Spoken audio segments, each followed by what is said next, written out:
집에서 회사까지 왕복 3시간이 넘으면 자진 퇴사를 해도 실업급여를 받을 수 있다. 검색하다 보면 이런 문장을 자주 보게 됩니다. 그런데 통근 시간 캡처 한 장만 준비했다가는 가장 중요한 질문을 놓칠 수 있습니다. 3시간은 자동 승인 기준이 아니라 통근이 곤란한지를 판단하는 시간 문턱이기 때문입니다. 오늘은 어떤 원인이 먼저 있어야 하는지, 시간은 어떻게 계산하는지, 사유별로 어떤 서류를 준비해야 하는지 공식 기준으로 정리하겠습니다.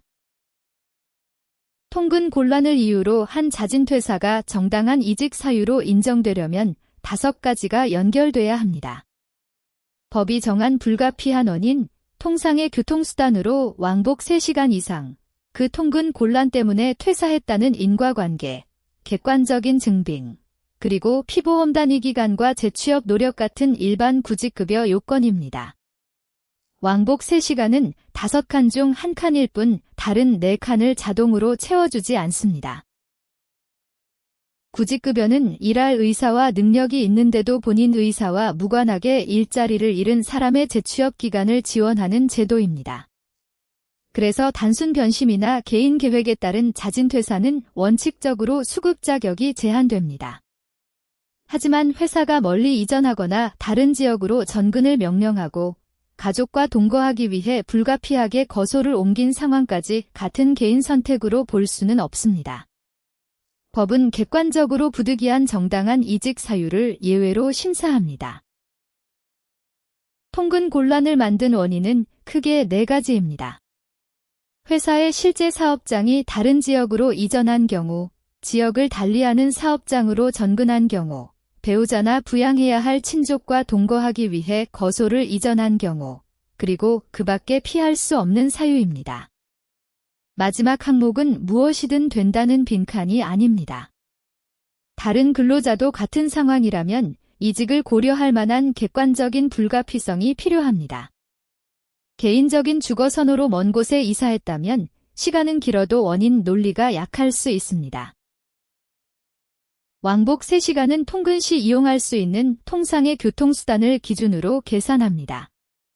고용노동부 안내에서는 버스, 지하철, 기차 같은 대중교통을 설명하고 회사가 출퇴근 차량을 제공하면 그 수단도 고려할 수 있다고 안내합니다. 승차 시간만 더하는 것도 아닙니다. 집에서 정류장까지 걷는 시간, 환승 통로 이동, 다음 교통편을 기다리는 평균적인 시간이 포함됩니다. 실제 출근과 퇴근 시각을 넣은 길찾기, 노선표와 시간표를 함께 저장하는 이유입니다. 특정 하루의 자가용 정체나 현실적으로 쓰지 않는 최장 경로만 제시하면 설득력이 떨어질 수 있습니다. 사업장 이전의 핵심은 회사가 언제 어디에서 어디로 옮겼는지를 문서로 고정하는 것입니다. 이전 전후 사업자 등록증, 실제 근무지, 재직증명서와 사업주 확인서가 주요 자료가 될 수 있습니다. 전근이라면 인사발령장, 이전 근무지와 새 근무지, 발령일, 인사 담당자 확인 자료가 중심입니다. 회사가 숙소, 셔틀, 교통비나 다른 근무지를 제한했는지도 중요합니다. 대안이 실제 통근 곤란을 해결했다면 인정 논리가 약해질 수 있고 형식적인 제한이라 사용할 수 없었다면 그 이유를 남겨야 합니다. 배우자나 부양친족과 동거하기 위한 거소 이전은 주소가 바뀌었다는 사실보다 왜 그곳으로 옮겨야 했는지가 중요합니다. 배우자와 동거하기 위한 이전이라면 주민등록 등초본, 임대차 계약서, 배우자 재직증명서, 혼인관계나 결혼예정 자료가 활용될 수 있습니다.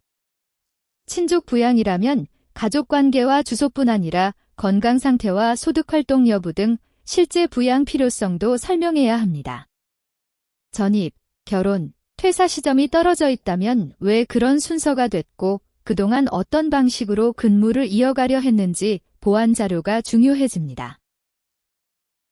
증거를 세 묶음으로 나누면 이해가 쉽습니다. 첫 번째는 원인 증거입니다.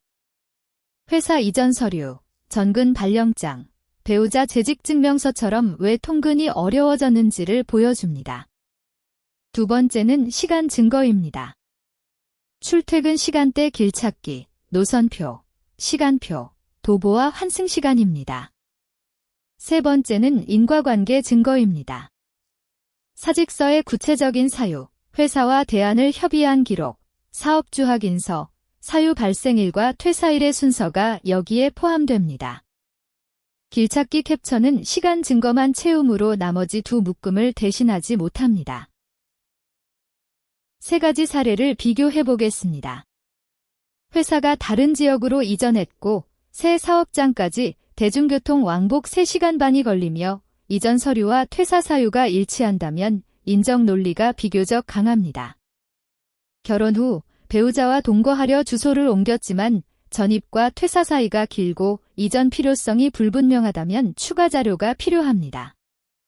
개인 선택으로 먼 곳에 이사했고 자가용 정체 때만 3시간을 넘으며 회사 셔틀도 검토하지 않았다면 숫자는 있어도 법정 원인과 불가피성이 약합니다. 3시간이라는 객관적인 숫자가 가장 중요하다는 반론도 가능합니다.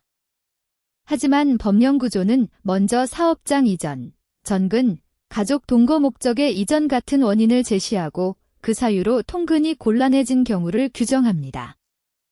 따라서 시간은 중요한 필요 문턱이지만 원인을 대체하지 않습니다.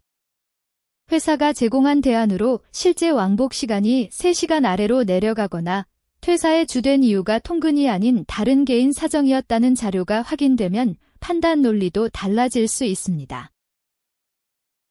퇴사 전에는 먼저 국번 없이 1350으로 일반 기준을 확인하고 거주지 관할 고용센터에 본인의 사실관계를 상담하는 편이 좋습니다. 회사 이전 주소, 발령장, 편의 제공 여부와 인사 담당자 확인 자료는 퇴사 전에 확보합니다. 실제 출퇴근 시간대 경로도 출근과 퇴근을 나눠 저장합니다. 근무지 조정, 셔틀, 숙소, 재택근무 같은 대안을 회사와 협의했다면 답변을 남깁니다. 사직서에는 실제 퇴사 원인을 구체적으로 적어 이후 회사 자료와 사실관계가 어긋나지 않도록 합니다. 정당한 이직 사유가 인정돼도 구직급여의 나머지 요건은 남습니다. 통상 이직 전 18개월 동안 피보험 단위 기간이 합산 180일 이상이어야 하고 일할 의사와 능력이 있으나 취업하지 못한 상태에서 적극적인 재취업 활동을 해야 합니다. 회사의 이직 확인서 처리를 확인하고 고용24에서 구직 등록과 사전 교육을 진행한 뒤 고용센터에 수급 자격 인정 신청을 합니다. 구직급여는 퇴사 다음 날부터 12개월의 수급 기간 안에서 절차를 진행해야 합니다. 정리하겠습니다. 왕복 3시간은 중요한 숫자지만 더 중요한 질문은 왜 통근이 어려워졌고 회사와 어떤 대안을 검토했으며 결국 그 사유 때문에 퇴사했는지를 자료가 일관되게 보여주느냐입니다. 퇴사 후 기억을 되짚어 증거를 만드는 것보다 퇴사 전에 상담하고 서류를 확보하는 편이 안전합니다. 이 내용은 2026년 8월 26일 기준 고용보험법 시행규칙, 고용24, 고용노동부 1350 안내를 바탕으로 했으며 최종 수급 자격은 관할 고용센터가 개별 사실관계를 심사해 결정합니다.